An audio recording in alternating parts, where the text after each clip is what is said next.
Hey, welcome back to Two Beers with the Band podcast. My name is Harkos. I edit the whole thing around here, but you are tuned in to part 2 of the great interview with Ray Duncan exclusively right here on Two Beers with the Band podcast. If you are not already subscribed and have that notification buzzer hit, make sure you do so right now so you never miss an episode of Two Beers with the Band. And of course, if you have not seen part 1 of this great interview with Ray Duncan, then you definitely need to go stop this, go watch that right now, and then come on back for part 2 because you don't want to miss all the great information that they talked about on part 1. Okay, so again, like, share, follow, subscribe, and everything to Two Beers with the Band podcast. And let's go ahead without further ado and get into part 2 of the interview with Ray Duncan right here exclusively on Two Beers with the Band podcast. So what if I promise too much and I don't follow through and I don't stay in touch? I know that you understand that it's hard to stay true. And with all these demands, they're telling me, don't let it get to you, don't let it get to you, don't let it get to you, don't let it get to you, don't let it get to you, don't let it get to you, don't. But I would like to know more. Yeah. I think it's a good idea to touch on with people, and different genres are going to be affected to different degrees, too. Well, I'm curious about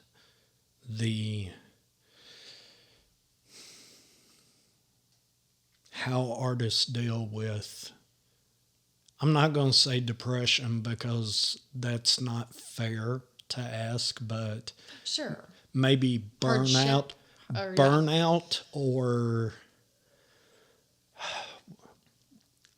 what's the word I'm looking for, where your creativity is just kind of stifled. Mm-hmm. Where or you, like writer's block or something. Yeah. I would like to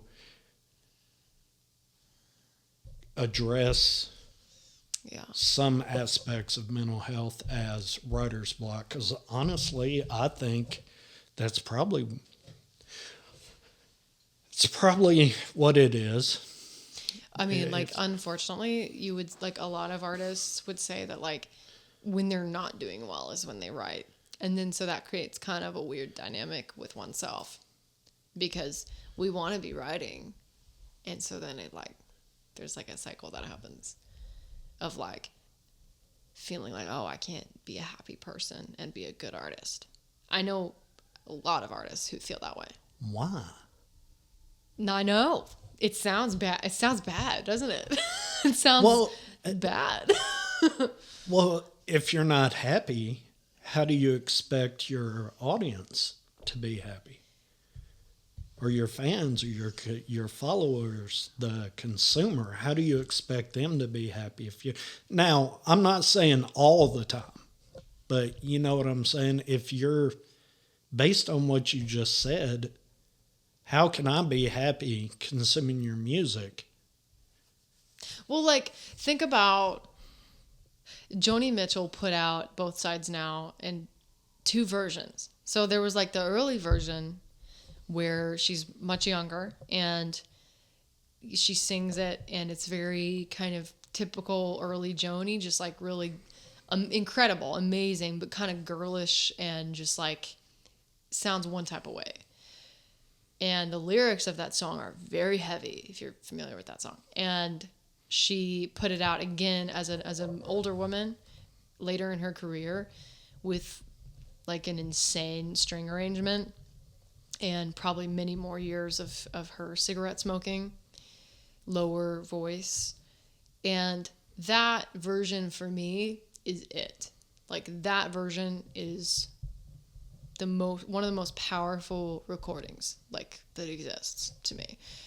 Joni Mitchell's later Both Sides Now. And because the lyrical content, she now sounds like she's lived it. But whereas before maybe she had, but it didn't sound as congruent. Do you know what I mean? Yeah. Or have you heard that, what I'm talking about? I probably... That I've looked at clouds from both sides now, from up and down, and still Yeah, somehow okay. it's, yeah. But you can keep singing. The clouds, illusions I recall. Yeah, it's one of the greatest songs of all time. That's just one example, and I only brought it up because, like, unfortunately, to me, and I don't know, I don't know what she was going through, but I just mean, to me, it's without the certain amount of mental strife or those experiences that add to your sort of personal gravity that were difficult experiences, it makes great records. You know, it's like kindling for the fire.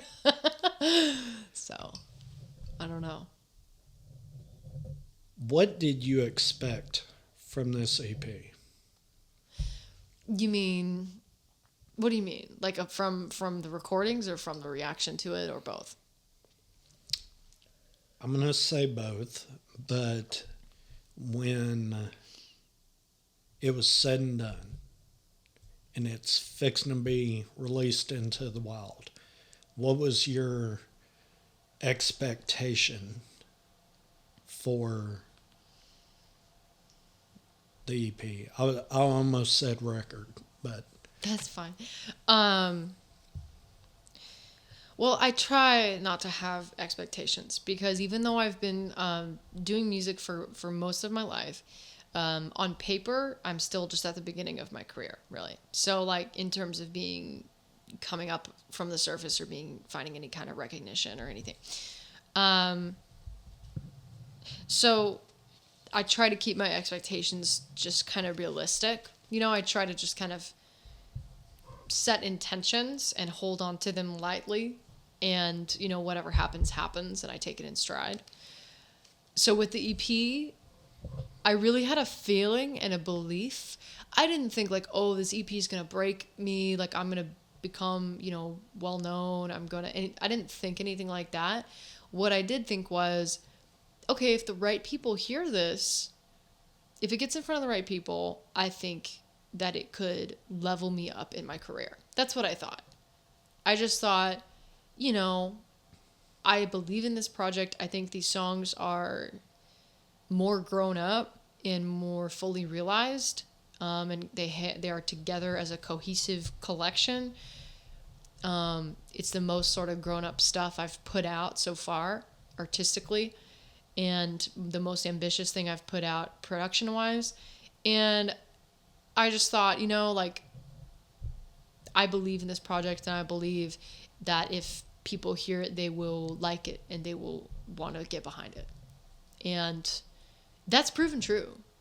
That has proven to be true, that it's gotten the biggest response out of anything I've put out so far. So that's validating because it makes me feel like I'm not insane and like I have something to go on in terms of like that gut feeling, you know? Do you feel that if you didn't believe in this EP, that it wouldn't garner the same response? Yeah, I think that does have a big impact, is your own belief. Because if I don't believe in it, we're dead, you know, like there's nothing there if I don't think it's got the sauce, you know? Yeah. Do you feel that someone who is a singer that doesn't write can believe in the song as much as you do because you are a writer? Yeah, well, I mean, probably. I don't know what that experience is like because I'm a writer-singer. So I don't know. I mean, I know people who've done like my mom's songs, like amazing artists who've done my mom's songs who've gone, you know, I need that song. It's going to be big. Like, I mean, I'm aware of that happening. It's just not an experience that I've had as like a recording artist, you know, but But yeah. Are you a singer or a songwriter? I'm both. Both. Which one do you feel more passionate about? That's really hard because, I mean, I've been singing since I was little, and it's a big part of who I am. And when I can't sing, like in November, I had freaking strep throat, and it was literally like I had to eat broth for a few days. Like I couldn't eat solid food. Like I was actually such a mess. And it's taken me a long time. It's taken my voice a long time to recover from that because a lot of the muscles have kind of atrophied, like my actual singing muscles. So I'm having to do some rehabilitative work because it's not actually the voice that I had before strep. I know that sounds really extreme, but it's true. But so that when I can't sing, I feel like totally neutered. Like I feel just like completely powerless in my spirit. Like I take it for granted, the capacity to sing, that when it's taken away, even for just a few days, I literally don't want to like be in my skin. Like that's how fundamental it is to the way that I exist and live. That being said, the word writer is a big word because it's like, I'm a writer, I'm a composer, that's an important facet too. So it's really like, it's an impossible thing to try to choose because that's extremely important to me as well, is like the ideas, Is composer in your bio on social medias? On my website. I'm talking about all your bios. Why do you ask? No, because in this conversation, composer has come up multiple times. But it seems to almost come up in passing. Yeah. Like you believe it. Yeah. But you feel like that's not what people want to hear. People want to hear singer-songwriter. Yeah. But composer. Well, it's kind of compartmentalized, because I come on like a cool, podcast thing, and we're kind of talking about my EP. So I think I'm kind of thinking about my artist stuff, like my Ray Duncan, capital R-A-Y stuff, and that's obviously I'm composing that because I'm writing it. I'm writing the songs. I'm making the music up and everything. But then there's like the actual composing work that I do, which is like the sound design for Shakespeare stuff and the things like that, working on a project currently. And that's like a whole other facet to my musicality. But I guess I just keep them in kind of different worlds because I think of this as very much like a me artist thing, But does composing influence your music now? Your songwriting as well as your stage presence. Because stage presence, even as an indie artist, I think carries a lot of weight. It does, and it's hard because you're like doing a lot. Like I don't know, there's so many people I see in town perform who just have amazing stage presence and really just like move around and are super confident and just like running all over the place. And to me, I'm just trying to make sure my guitar is in tune. I've only been fronting a band for like 3-4 years, unless you count the band that I had when I was like 13. And there's a lot of challenges. Also just the ADHD and stuff. It's like at a given moment, it is so distracting to be up there. There's like 9 million things going on that are trying to pull my attention away from performing. And it's like meditation to not be distracted and like mess up, So having stage presence, I think I have it, but it is something that I want to work on to like be more of a performer when I perform, like versus just sort of playing the songs, you know? But yeah.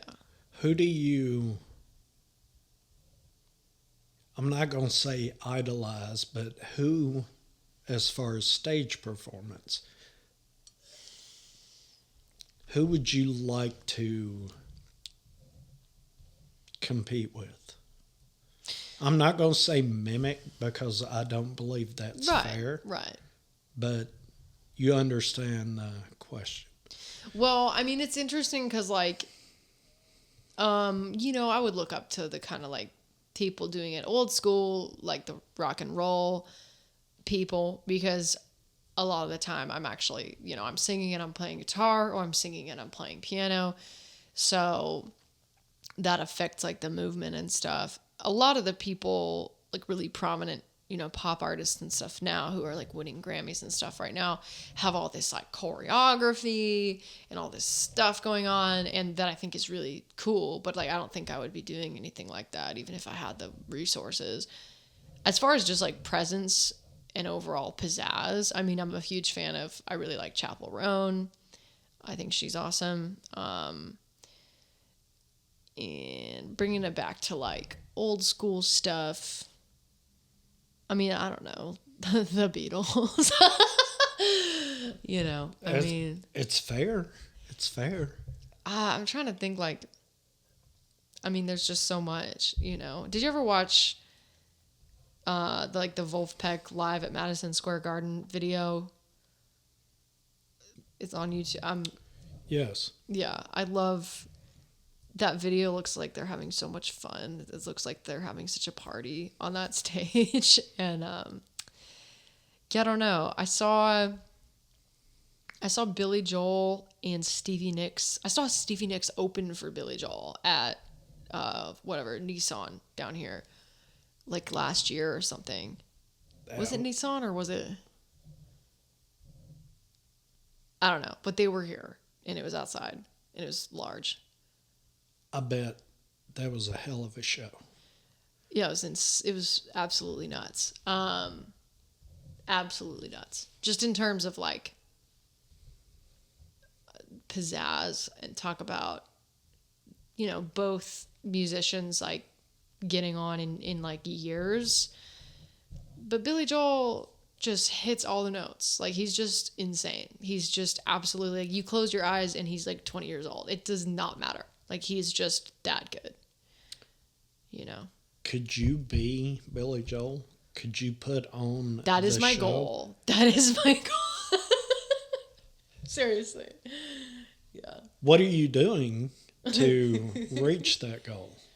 Oh my God. Well, actually, in all honesty, I've been so freaking busy with this release. I've really let slip my sort of, you know, musical practicing, and I want to get back into it. Well, you have to promote and do this release. Yeah. Where Billy Joel doesn't. So, well, he so you does whatever he does, yeah. Well, you get a pass on that. Thank you. Because you have to go out there and make this happen. You don't have people doing it for you. That's true, and that's charitable if you should say that. But you get a pass on that, but what if Billy Joel came to you and said, I would like for you to open for me. I would like for you to get up here and do your latest EP, Laundromat. Play your songs, and then step off stage. Mm-hmm. What you mean? What would I say, or what would I do? Both. Would you feel comfortable saying yes and stepping in front of a Billy Joel crowd? I would say yes, and I would figure it out later. But I would say yes. Yeah. Would you be pumped about it? Of course. Would you be nervous? Yeah. I'd be pumped. Could you do it? And nervous. And I could do it. But I would need to, you know, because, like, I mean, singing, all music is physical. whether you're singing or whether you're a guitar player, bass player, there's different, things to take into account. A lot of the bass players I know, they got like a weird shoulder thing. You know what I mean? It's like there's physical ramifications to everything that we do because it's repetitive motion. And so you have to take so much care of yourself, I mean, like my partner does Alexander technique to make sure that his, playing is not stiff and to make sure that he's, bringing the absolute best and playing in a way that's sustainable for him. And I try to do the same with like my voice, but it's not always easy, and I definitely slack on it. But so, if basically like if a really exciting opportunity came my way and I had any time at all to prepare for it, I would be taking care of my body. I would be like doing yoga every day and just, taking care of my physical instrument, because the voice in here, the vocal folds, they need love, they need hydration, they need for me to sleep and all that kind of stuff. So, yeah. They could probably use a little beer too. They need a little more beer. You know what? I have a rule. I don't drink before I play. And it's not because I am drunk. It's not about being drunk and not being good. There's something about beer specifically, but really any alcohol, it takes like one sip and it messes with me. It makes me not good. There's something that happens physically, like the mucus, I don't know, but I lose control really fundamentally in a way that's just not, then I won't be good. So I just don't drink until after I play, typically. What about the artists that will sit around and drink all night while recording? Everyone's different. I'm talking about the old school artists that would admit to... Like Stevie Nicks or what? Yeah. Sure. Like everybody back then. We pounded bottles and bottles of bourbon while we were recording that album. Do you think the alcohol gives you, where people would say, yeah, it loosens me up, it gets me blah, blah, blah, this and that. Sure. Do you feel comfortable enough to go into any situation, recording, singing, on stage, whatever, without the alcohol component? Oh, yeah. Yeah. Do you feel that the alcohol may hold you back? Oh, yeah. So are you an introvert or an extrovert? I'm an introvert. I'm very good. I think I'm very good at not seeming like one, but I am one. Because if you, like the definition of introvert extrovert by everything I've heard is, do you recharge with people or do you recharge alone? And I recharge 100,000% alone by myself. Can you recharge with people? Can you? No. So No. when you're on stage, you don't get any positive energy from the crowd. No, of course I do. Stage is totally different. I'm talking like being in the world, like interacting in a bar, speaking to others is an extroverted environment. On stage, like I'm in control of everything that is happening. On stage, I'm in charge. Really? Yeah. Okay. And so, I mean, usually the person with the microphone is in charge because everybody's like, oh, they're loud. We are listening to them, So being on stage, I know what I'm supposed to be doing with my hands. So the part of my brain, the socially anxious part of my brain is not part of that because my songs, I know how to do them. And so I can get up there and do them. It's when I get off stage and people are talking to me or whatever, that's when I'm like really overwhelmed and a bit like dissociated, honestly, because I've just been in kind of some serious like concentration over here trying to do performing. Yeah. And oftentimes, like, I'm very grateful if somebody came to my show and is like telling me how it was or is wanting to talk to me. And I'm so grateful to them that it's like actually overwhelming. I'm like, oh my God, like, because I'm worried about the interaction and wanting them to feel like I appreciate them, I don't know. Where are you most comfortable? On stage or off stage by yourself? Definitely, I mean, of the two, off stage by myself. Yeah. But because you're not meant to stay on stage. It's a thing that you do and then you go away from it, But so yeah, I'm most comfortable when I'm by myself, probably. When you're on stage, do you give the consumer, the audience, 110% of yourself?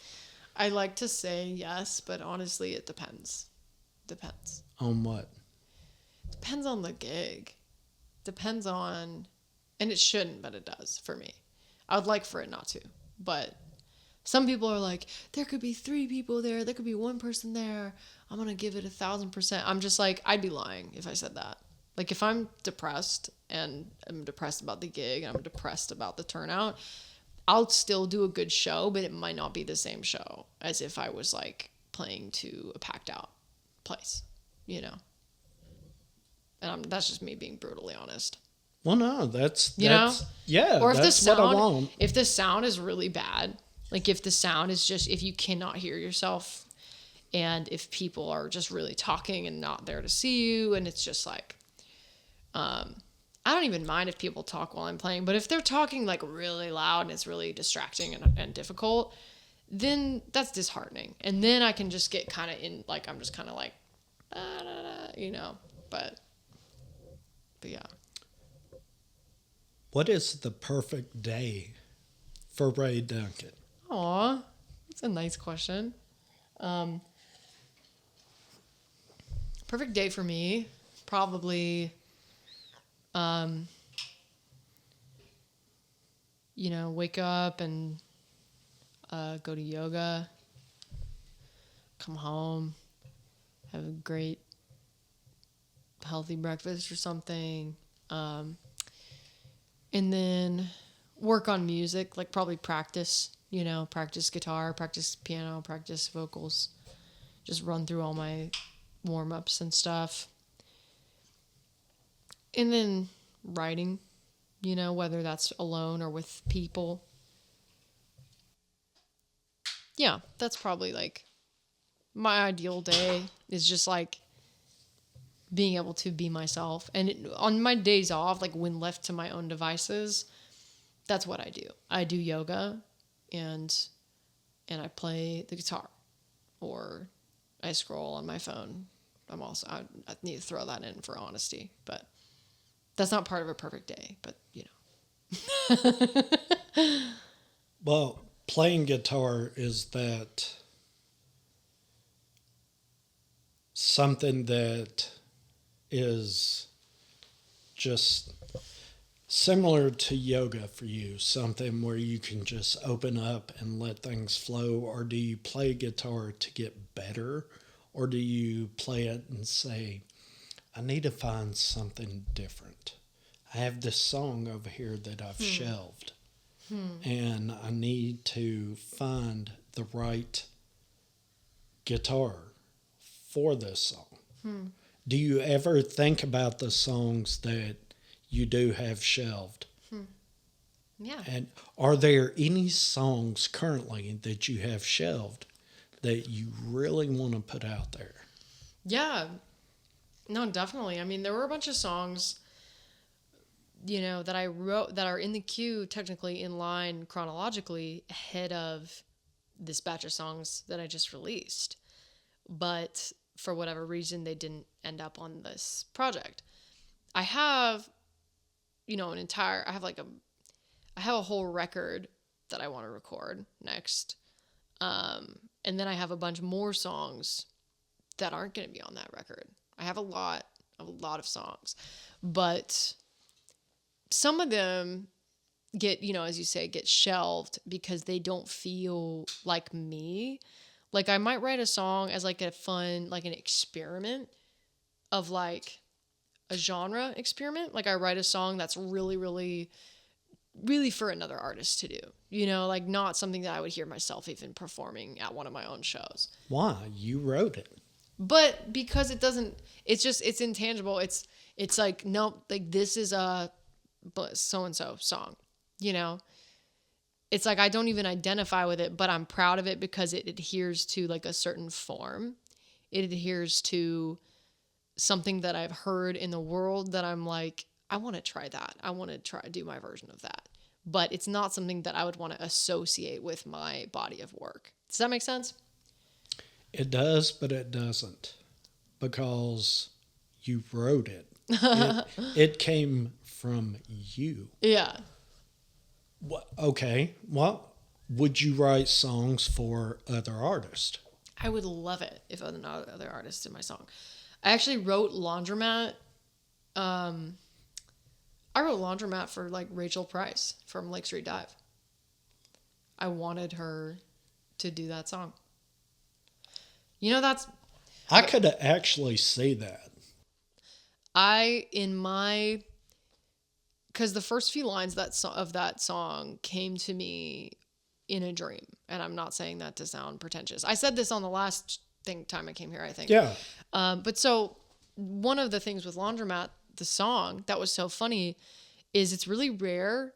Actually, I don't think it's ever happened before then for me to have a song, a really specific singer in my head that's not me singing it. And now I've heard myself sing it so many friggin' times that I'm like, yeah, whatever. But no, when I was first writing that, I heard Rachel Price in my head singing that. Really? Yeah. Like hardcore. Like I was like, oh, I want them to do this. Lake Street Dive. But yeah, I would still love it if they did. Did you approach? No. Why? No, because I don't have their stuff. And, if it could happen someday, who knows, But definitely not ruling it out.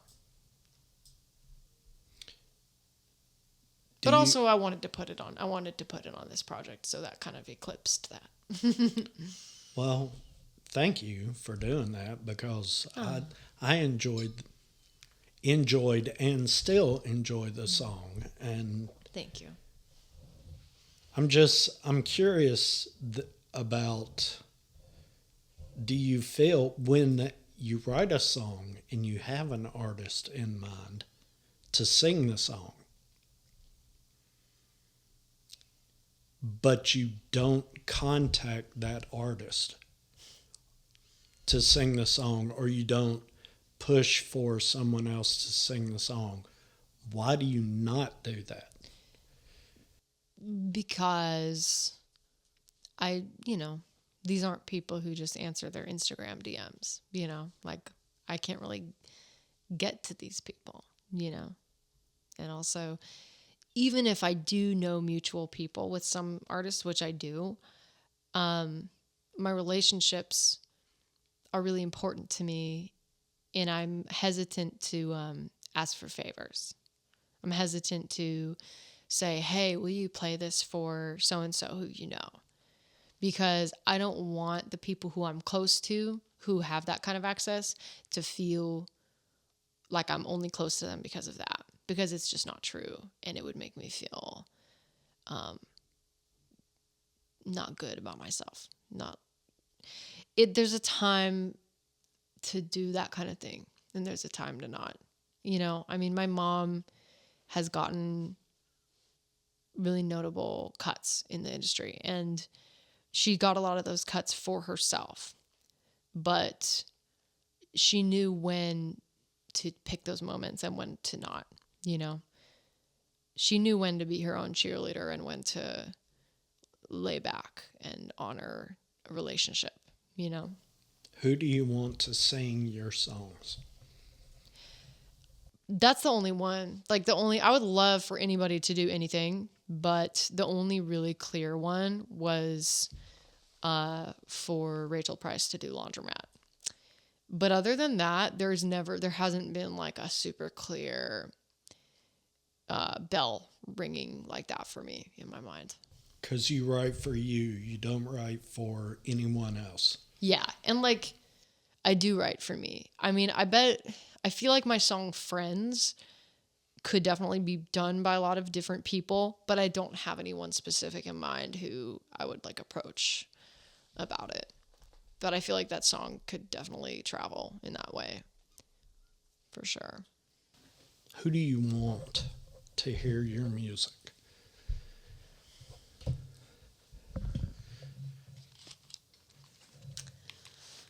Who do I want to hear my music? The youth. Because they decide what's cool.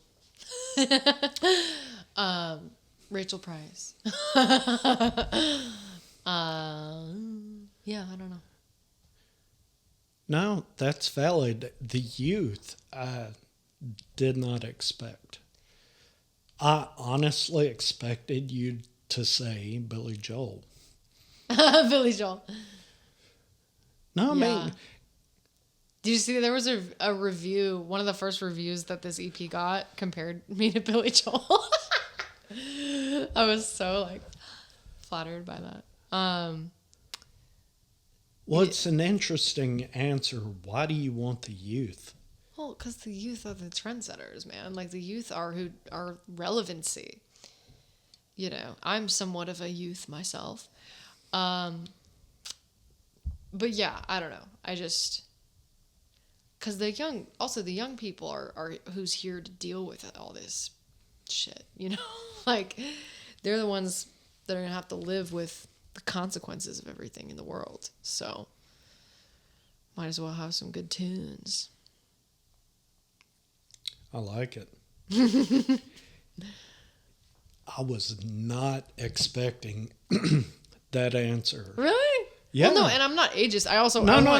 I want older people listen to my music also, and it speaks to them, and I love that. So No, Yeah. What I love about interviewing, conversating with indie artists is when I ask certain questions, I almost feel like I know what I should get as far as an answer. yeah, But I always get something I don't expect. yeah. And I find that interesting because I've asked, and I may have asked you last time, what is the top of the mountain for you? What is, when you would say to yourself, I've made it? And I've always expected artists to say, playing world tours, playing for 60,000 people, going out there, blah, blah, blah, this and that. But it seems like most people are like, you know what? I want to be able to do my art and to be able to support myself by playing music, by writing songs, by doing, and it just, it kind of blows me away because I expect people to shoot for the moon. But when they answer it,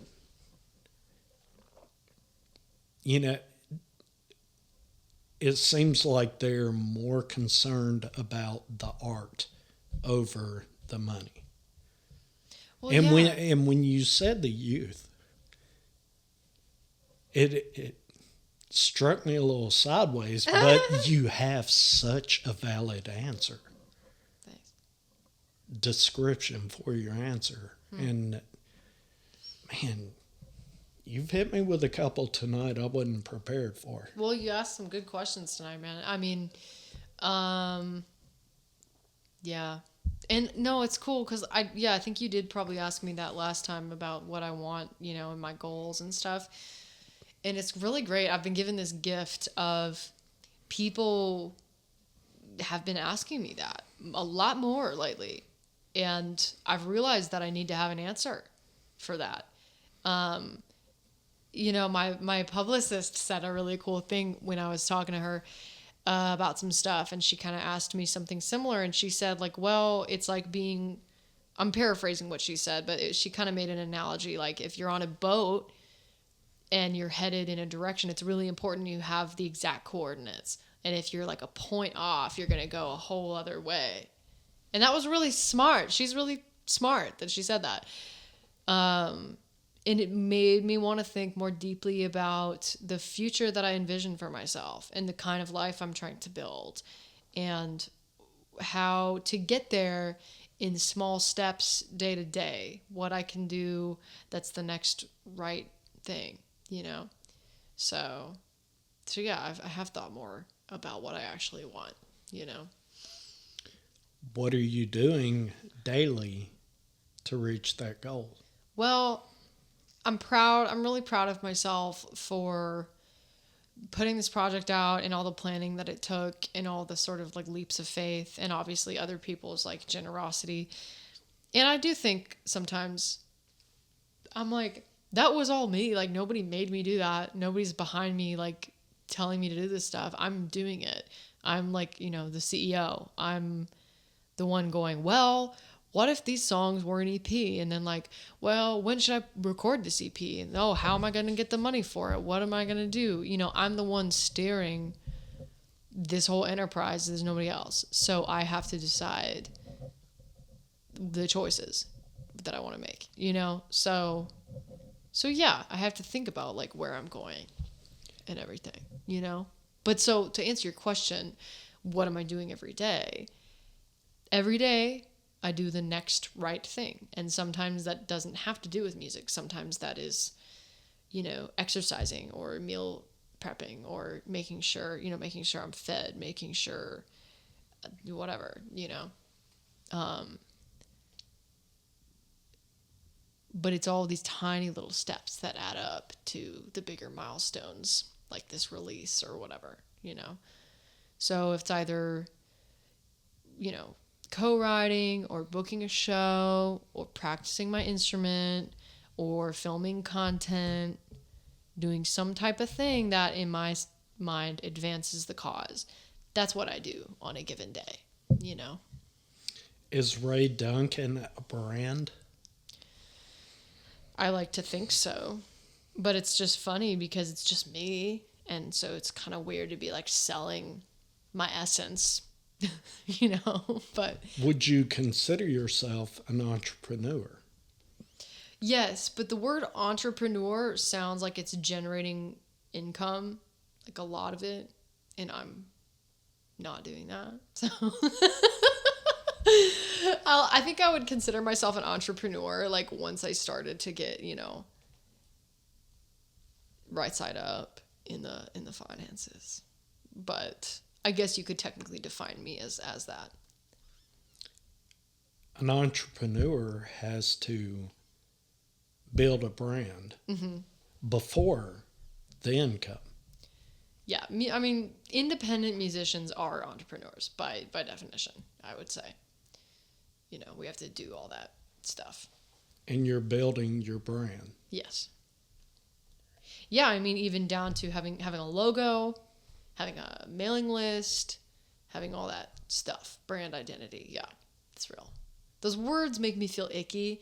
They make me feel like less of an artist, but it's part of it and it's in service of the art. So, Music business. I know. So, yeah. What is your logo? Well, right now it's this really cute. I had some stickers for sale at the show that you were at, my release show, but I don't have like an official Ray Duncan logo at the moment, so I'm kind of using this design that my friend Stevie Ray designed, and it's like a laundry detergent bottle, and it has a line from Laundromat on it that says, "'Cause babe, it all comes out in the wash," and it's really cute. It's got these little soapy bubbles and stuff. That's like kind of my logo right now at the moment. I have a couple of those at the house. I actually meant to bring them, but Really? I forgot. Yeah. Yeah, I was really happy with that design. That she I did. liked it. Yeah. I liked it. It was colorful. Mm-hmm. And I like stickers, obviously. Totally. Like I around- should have brought you one to put here. I Forgot. have a couple. I'm sorry, I should have put them up, but stickers and posters and merch. I'm a huge proponent of merch. And I know that artists don't want to focus on merch because it's not their thing, and it kind of takes away from the creativity of music and art. Well, merch kind of has to be a part of it because a lot of us don't sell physical goods anymore. A lot of us don't sell CDs anymore. And, mastering for vinyl and manufacturing vinyl can be kind of prohibitively expensive for artists at my level. So it's like the only way we can sell, physical goods for profit is to make merch. So t-shirts are things that people will actually buy, like not CDs. So like t-shirts, beer koozies, stickers, what have you, is a way to make money at your shows with items that people actually use. Whereas like CDs have become a little bit obsolete. When my mom goes to Europe and tours, which she's about to do again, she still has some CDs manufactured over there because she can sell CDs over there, so anyway. T-shirts. Do you have T-shirts? So I say this and I don't have any more at the moment, but I have the design, it's locked and loaded. I can order more if I need more, but it's really costly up front and it takes a long time to move them. So that is one thing. If I was about to go on like a tour, like a regional, if I was about to do a bunch of dates of travel and be at a bunch of different venues, then I would invest up front in some physical merch. But I'm not in a place to do that at the moment. Yeah. Do you think T-shirts or CDs is more profitable as far as merch at your level? Depends on the venue. Depends on the age demographics of who you're performing for. You've said age demographics a couple of times in the conversation. Mm-hmm. Who is listening to your music, age-wise? Well, I don't have the data. I don't have the actual numbers, percentages. I haven't looked at that. I mean, I think off the top of my head, when I've looked on my Spotify for artist page or whatever, the demographic is people age, 28 to 45. That's kind of my people, I think. And then there's some older people mixed in and some younger people mixed in. Does looking at that affect the way you write? No. So you're going to write the way you write, Yes. no matter what? Yes. And I venture to say that will always be the case. I do not consider audience when I write. I just write. And then If they like it, they'll show up. yeah, and that's not screw you guys. It's just that's not part of the process for me. No, I didn't say that to. No, I know. It's just if they like me, they'll probably like what I made. If they're already on board and they're already there and they're already into what I'm doing, they'll probably like the next thing because the common thread is me as an artist. The common thread, it might be oh, this is my jazz album. Who knows what I'll do in my life. But if they're on board with my thing and they're already following what I'm doing, hopefully they'll be into what I create, but it has to That's one thing about being an indie artist that's great is I can do whatever I want. You know, I put out a freaking Shakespeare album, 2 years ago or whatever. Like, I do exactly whatever I please. And that is one thing that's really nice about it, Yeah, I think that's awesome. Yeah. You can just create and throw it out there, and you don't have to worry about, is someone going to sign off on this, blah, blah, blah. That Yep. You can crowdfund Yeah. these albums and put it out there and say, this is it. You like it or yeah. you don't. I mean, that being said, I will not do another crowdfunding campaign for probably a couple years just because you can't, you get tapped out. You can't keep asking the same people for money. You just can't. It just doesn't work like that. So that's tapped out. But hopefully if my, listeners, if my Fans.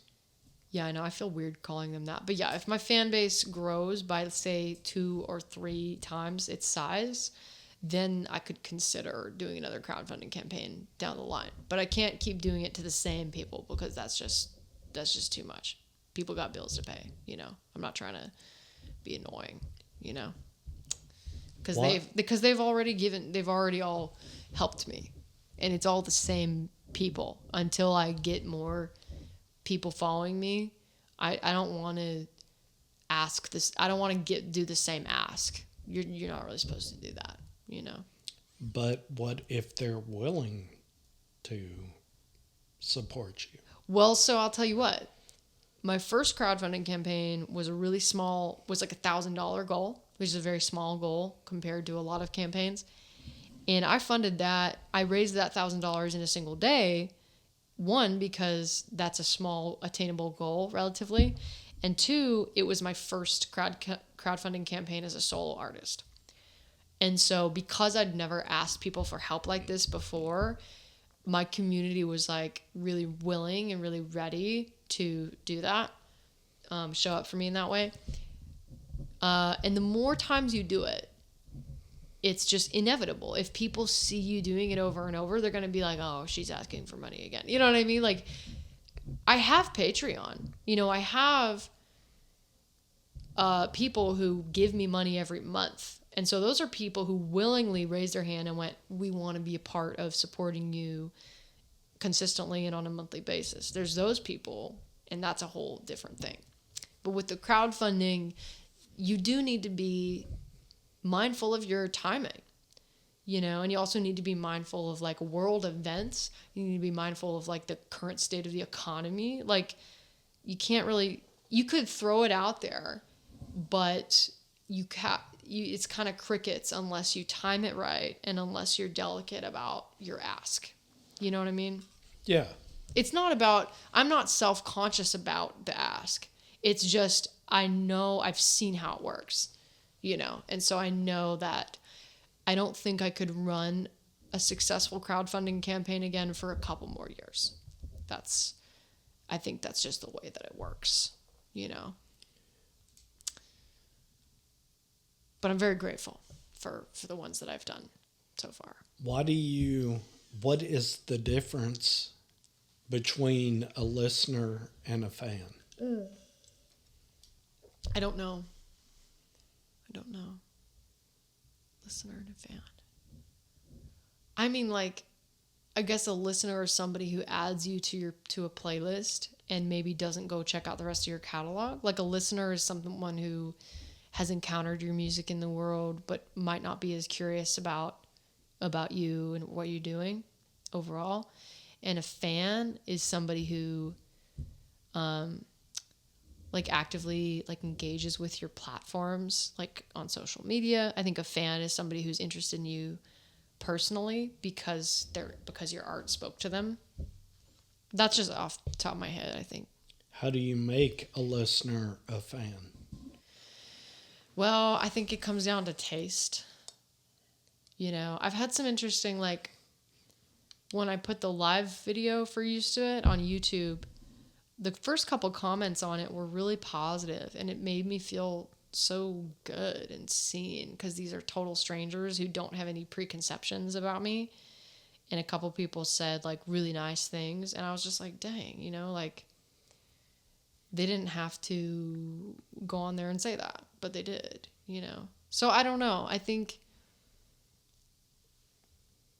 if you continue to do good work and are authentic to your own artistic, you know, goals, that people will find it and it will speak to them because it will feel real. And those people will become fans, you know? Do fans drive your music, your hustle, your further creativity? I don't think I'm not famous enough to really say that, you know? I think when you're a famous artist who's touring all the time and seeing those people in the crowd, you can go, oh, my fans bring it all. But for me, every time I go out and play, a lot of the people there, it's mostly people who've never seen me before. Except for my release show. That was a different situation, and that was huge for me. But a lot of the time, it's when I play a show in Nashville, unless it's a really special show, like a release show, it's mostly people who've never heard me before. And so then you're just trying to get people to listen to you and be interested in you. So I don't know. Like, I'm still just so at the beginning, you know what I mean? But I mean, yeah, I guess like the actual really hardcore people, they do, you know, they have made all this possible. The really day one people. All like 20 of them.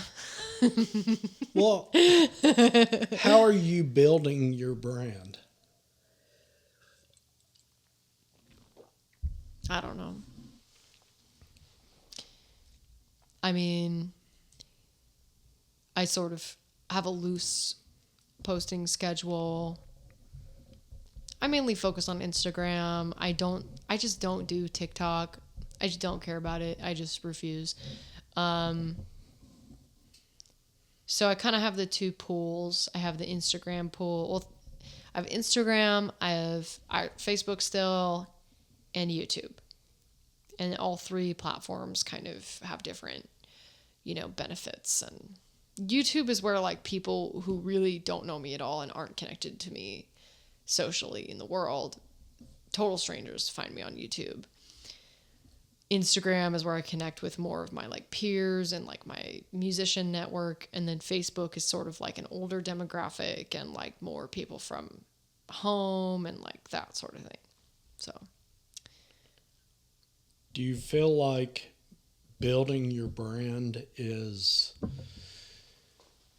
and I know I said earlier, stifling creativity, but do you feel like, I mean, now, if you're not building your brand or having someone do it for you, it's a new day, it's a new game. Do you feel like you are building your brand? Yeah, I do. And it's like really little bit at a time, but that's what's going on, you know? I mean, one brick at a time. Yeah. It takes a minute to Absolutely. lay the brick. Yeah. Move on to the next one. So you're laying your bricks in the wall and building your brand. Yeah. And I mean, it really only feels like last couple years I've really gotten a handle on what that is. I do a lot of kind of not vision board, like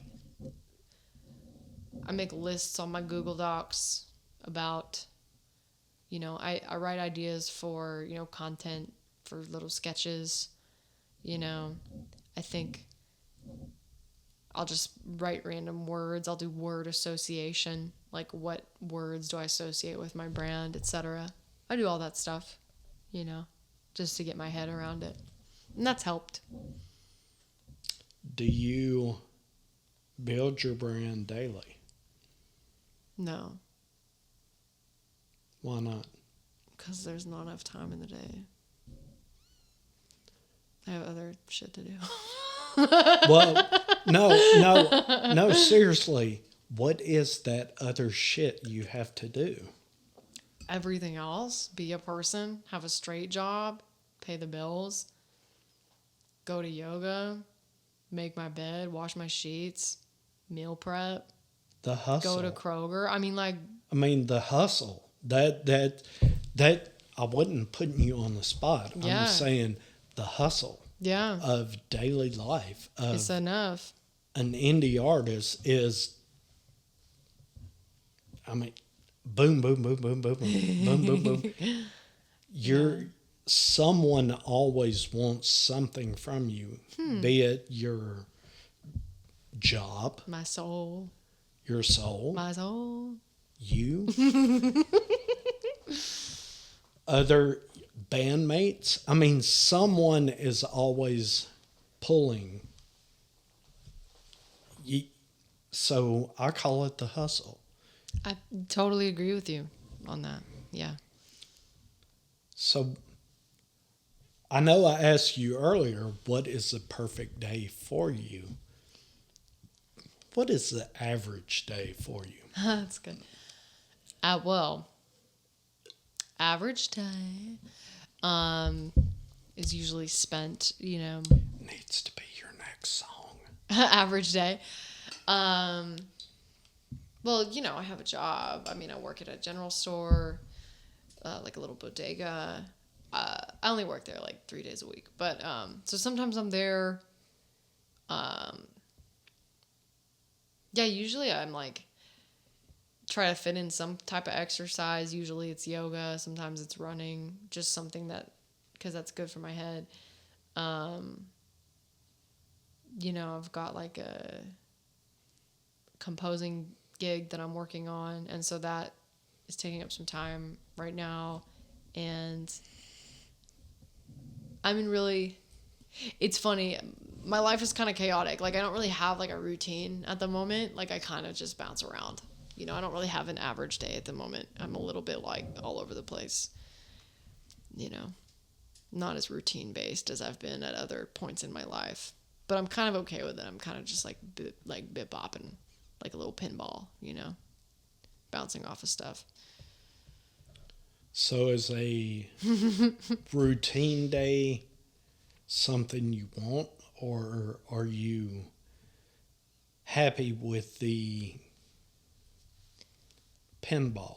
There's benefits to both. I have my really good friend, we were making dinner plans, and she was like, what time do you eat dinner? Like, what time do you want to get dinner? What time do you usually eat dinner? And I was like, girl, I eat dinner whenever I eat dinner. And she was like, God bless your digestive system. And I was like, dang, I never even thought about that. But I was just like, no, I figure it out. It might be 6 p.m. It might be 9 p.m. Like, I don't know. Like, it's whatever.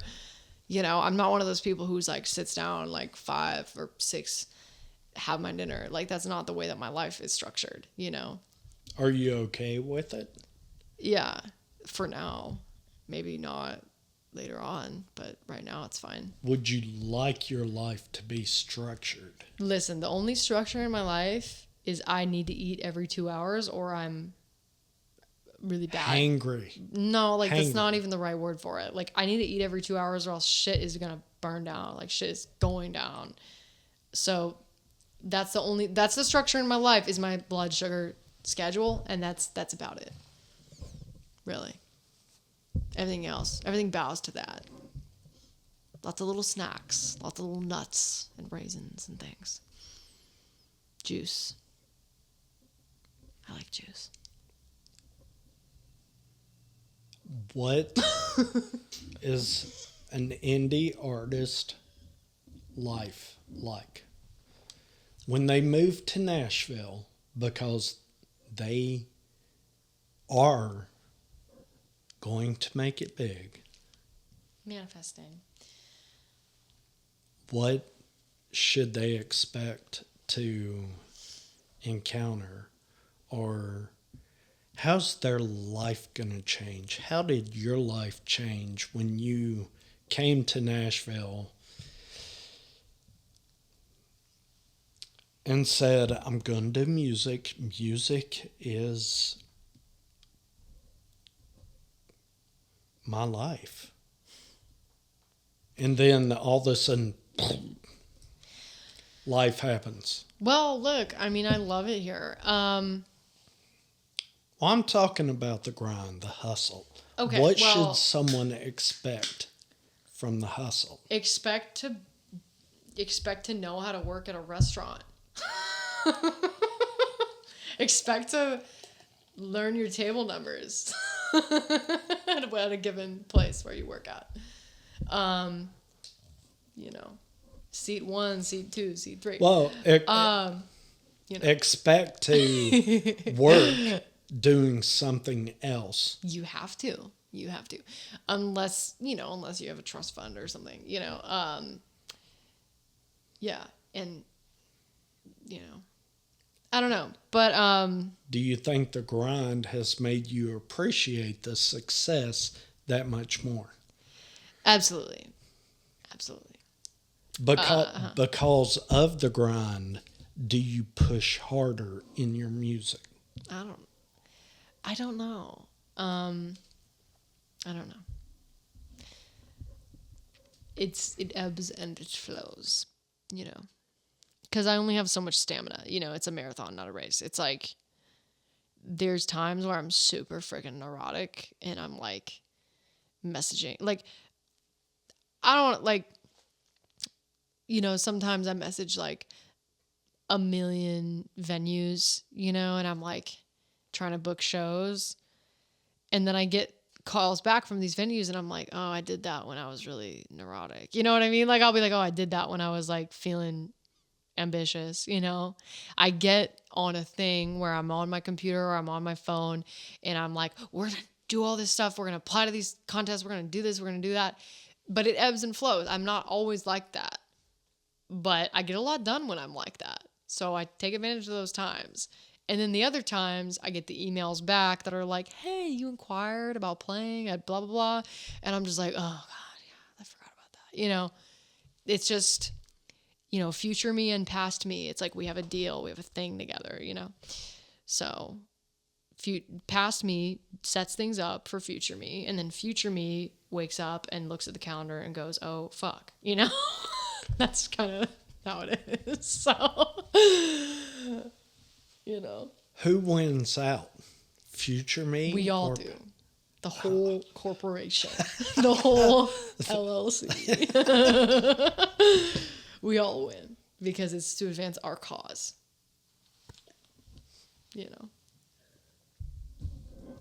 Ray and Co. What is Ray and Co.'s cause? My world domination. I love it. Mm-hmm. I love it.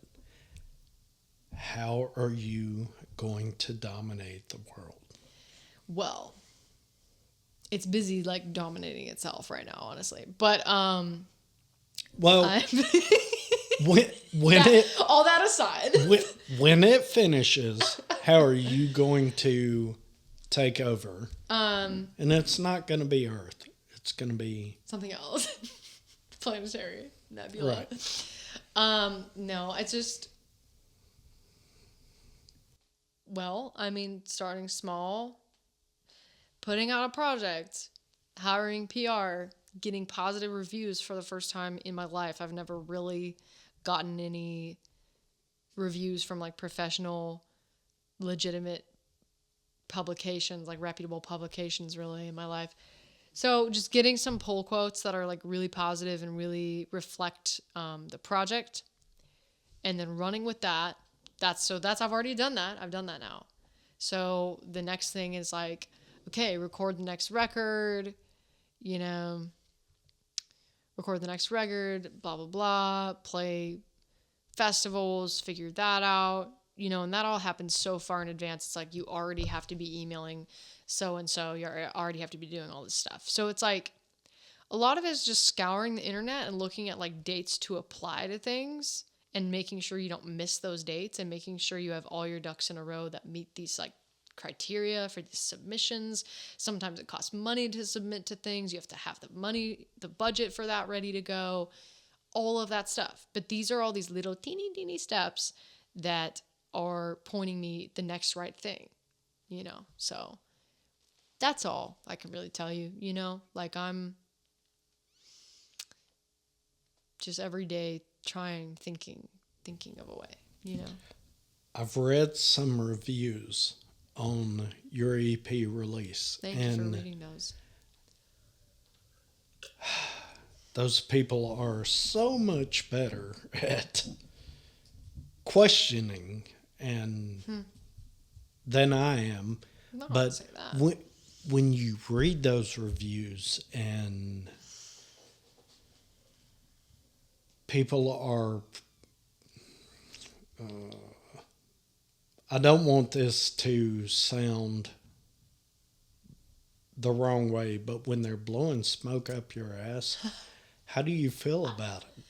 Well, I will say, like, Do you feel you deserve it? yes, absolutely. Awesome. Yeah, you know, it's like the total thing with like publicity or any kind of marketing. It's like you could pay for like a crazy ad, like you could have your product shipped to every person's door, you know, like they say it about dog food. Somebody smart said this about dog food. It's like you could pay for all the best advertising in dog food, but you cannot sell it if the dogs will not eat the food. Those bastards. You know what I mean? So it's the same should go with good press. You know, it's like I didn't pay any of these people to say nice stuff about me. They, you know, my publicist got the EP to these people and got it that far to where they would listen to it. And then they listened to it and then they formed their opinions of it and wrote about it. Don't say supposedly. But you know what I mean? They did that and then they were like, okay, you know, and so that's my understanding of the chain of events that occur. So I'm really grateful. I'm really grateful that happened because it gives me momentum. It gives me something that I can take further down the line, you know. Why do you say supposedly? I don't know. I just threw that in. It's not important. No, it is. It is important because those people wrote those articles and wrote those reviews and sent it out to the wild. It will be there forever. I know. They it's so can great. never take their name off that. They understand that when they write that and put it out there. When they hit that button, send, enter, whatever. They mean that because they have to back everything they say. If they don't believe it, they're not going to say it. So why should you not believe why should you discount those words? I wasn't discounting it, but Not I don't mean that to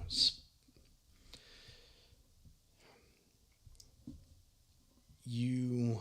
I'm new to the practice of hiring PR, and I'm actually I have a limited understanding of the relationships and of how it works.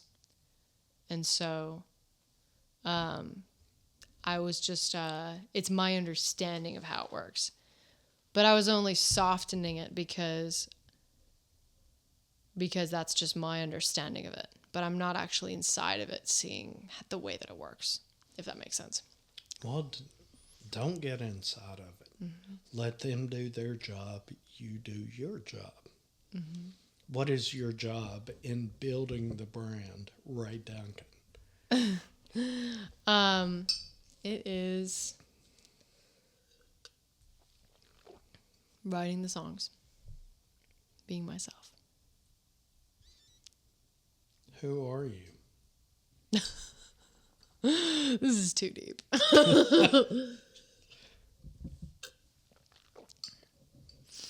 I'm a songwriter from California.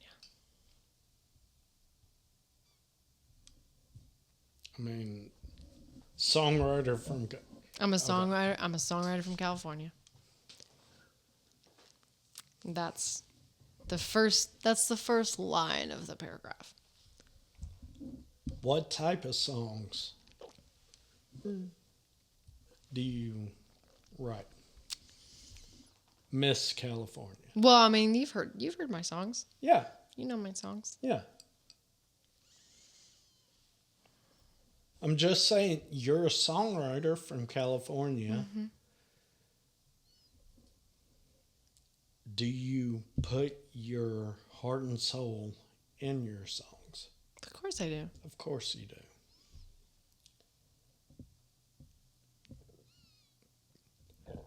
What should your fans expect on your next EP? Well, the next thing I'm going to put out is going to be a record. So not an EP. It's going to be a full-length record. And it's not going to be a Shakespeare record. It's going to be a me record, like a full-on record. So How many songs? I think 12. What 10 to 12. What are those songs? What That- should I That as is a privilege. consumer- That is privileged information. That is private information. But What should I, as a consumer, expect? I'm not asking you to divulge any privileged information, but as a consumer, what should I expect from your next album? it's going to go harder. I like it. No, I like it. It's going to go harder. I like it. Is it going to go harder instruments? Yes. Instrumentally? Yes. It's going to go harder instrumentally. It's going to go harder lyrically. It's going to go harder in every goddamn way. Yeah. Yeah. I like it. And I love the project I just did, but it's just, that's the natural progression. Yeah. So Exactly. I should expect 10 to 12. songs Yeah. of just kicking ass. Yes, sir. I mean, yeah. And like kicking ass with, of course, like the obligatory, sad cowboy tune here and there. Oh, of course. To It's break it up. Nashville. It's Nashville. It's Nashville. To break it all up. But no, I'm excited about it.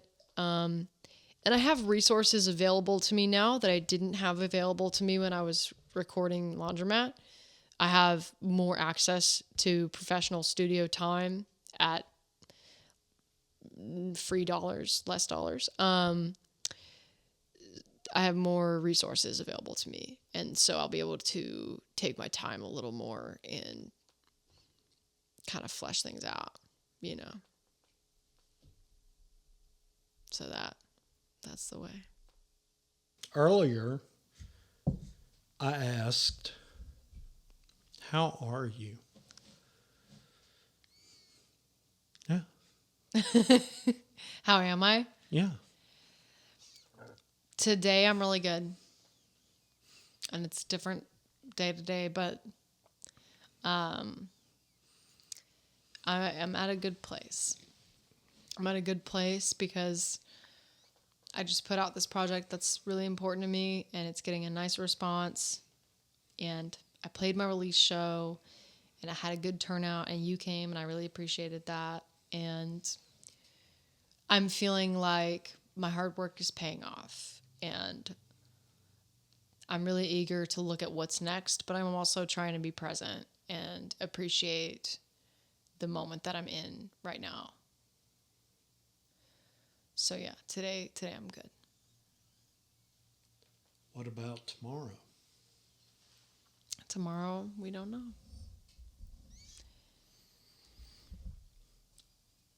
What is one question that no one has ever asked you that you really wish Someone would ask you, and what's the answer? I don't know. I don't know.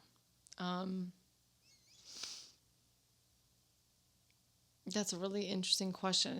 It's a head scratcher for sure, because I've never really thought about what I'd like to be asked. You know, I just sort of. What's in the future for me as a fan from you? Well, What should I expect over the next 11 months from Ray Duncan? we talked about my plans to make a new record. Mm-hmm. I'm right now scoring. I'm immersed in this work, scoring this small like series, but so that has all my attention at the moment. So What is it? it's like it's an adaptation of a Shakespeare play, but it's really nice because it ticks off a couple of career milestones for me. So it's my first time doing score for any kind of like film stuff, which I've had aspirations for a long time to do. And it also merges my background in Shakespeare with, you know, obviously my like compositional aspirations.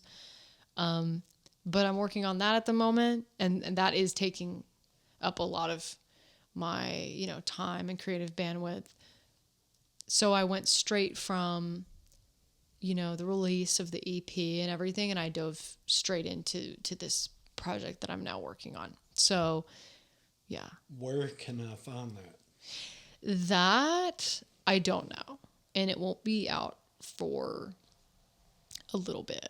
But It's your work. Why is it not on your... well, it's a contract thing. I'm composing music for a film. So it's not like Ray Duncan. I mean, it is, but it's for the purpose of this film. So it gets put out when they put it out. It's for the sole purpose. It's contractually obligated. Like, Okay. yeah. Okay. and so it's work for hire. So I wouldn't have written I wouldn't have written the music without them extending me the offer, you know. And so that's all fair and square. It's a really exciting opportunity. So I'm working on that at the moment. And as far as what anybody can expect from me, I have plans to record another record within the next year, hopefully. And I have all the songs. Some of the recordings are already in progress.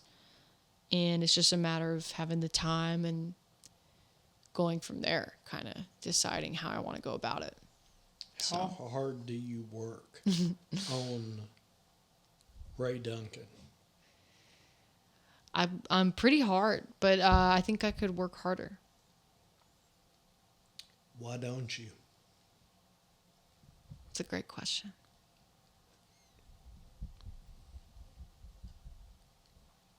I work pretty hard on 2 Beers with the Band. Yeah. I don't get near the props that Ray Duncan does, but you know what? I love it. I'm going to keep pounding If you do it if that's, you know, the right reason to do it, you know, and if you love music and you're enthusiastic about the stuff that you're talking about on here, then Of course I am. the right people. Otherwise, why would I do it? The right people will find you, and your listeners will find you and appreciate you. So what's the difference between me and you? I don't know. Well, I mean, you said you weren't a creative. I think you probably are in some sense. You're creative too. This is a creative endeavor, you know? Anybody can ask questions. I just don't really give a shit. I'm gonna dig down on questions, answers. Yeah, you do a good job with the questions. It's always a pleasure coming on here. So, once the contract is completed on what you're currently doing, where can people find that? I literally don't know. I don't know the answer to that. But The point is, I'm gaining experience in a field that I've really aspired to work in, and it's valuable, and it's really awesome. Do you feel a door is opening for you? I do. Are you running in? Awesome. Yeah. So is that another feather in the hat of Yes. Ray Duncan brand? I would say so. Very nice. Yeah. All right. What do you want to tell the audience, your fans, right now? That there's more coming. There's, if you liked Laundromat, and if you're just discovering me because of Laundromat, and you're becoming acquainted with my work, that there is a lot more where that came from, and to stay tuned. Who do you want to discover you right now? The youth. Okay. All right. And everybody else. All right.